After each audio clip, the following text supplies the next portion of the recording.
Sa wakas, nagsalita na po si Senator Robin Padilla matungkol po dito sa nabanggit ni Bunuan na nagsumiti daw itong si Senator Robin Padilla at Bongo ng project list dyan sa DPWH. Nag-umpisa pa namang mag-ingay sa social media itong mga trolls at pinakalat itong balitang to.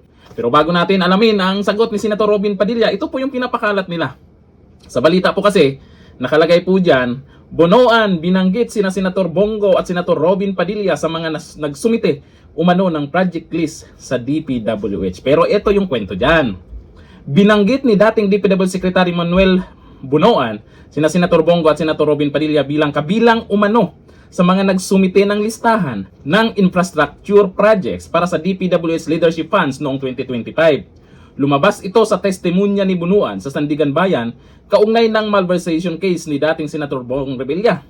Nilinaw naman ni Bunuan, o eto ha, makinig kayo mga loyalista, nga at may isa din akong napanood na ina na nagpapakalat nito. Makinig kayo. Nilinaw naman ni Bunuan na lahat ng senador ay binigyan umano. Lahat ha. Walang isang naiwan, lahat. Lahat ng senador ay binigyan umano ng allocation para sa naturang leadership fund.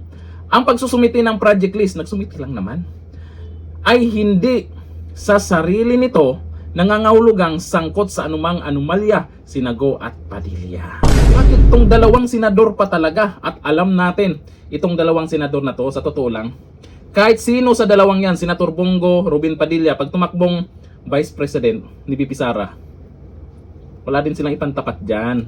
Itong dalawa, kahit sino sa dalawang to, alam natin, malakas talaga ito. Ngayon, inuumpisahan nila. Tapos, kumalat agad yan na ito si Bongo, si Robin Padilla. Ito sabi ni Senator Robin Padilla, napaka-ironic. Kami pang dalawa na less privileged senator ang napangalanan. Namamalimos na lang po kami ng pondo dahil opposition po kami. Nakadalawang taon na rin po ako at 3 taon naman si SBG na FLR for later release. Walang pondo ang mga proyekto. Ano na? Ito kasing iba makapag-react ka agad kasi yan yung nasa headline at pinapakalat ka agad. Ay si Robin Padilla. Alam nyo, itong si Senator Robin Padilla ay hindi nyo po mahanapan ng yung korupsyon. Naku po, kahit anong gawin nyo dyan, wala kayong makikitang may ginawang kalukuhan yan sa Senado. Itong si Senator Bongo pa, alam natin araw-araw busy yan naman natin yan. Na hindi lang si BP Sara yung target nyo dyan. Senator Robin Padilla at Senator Bongo, nako, malakas sa taong bayan yan. At legit na maraming natulungan. Hanggang dito lang, thank you. Bye-bye.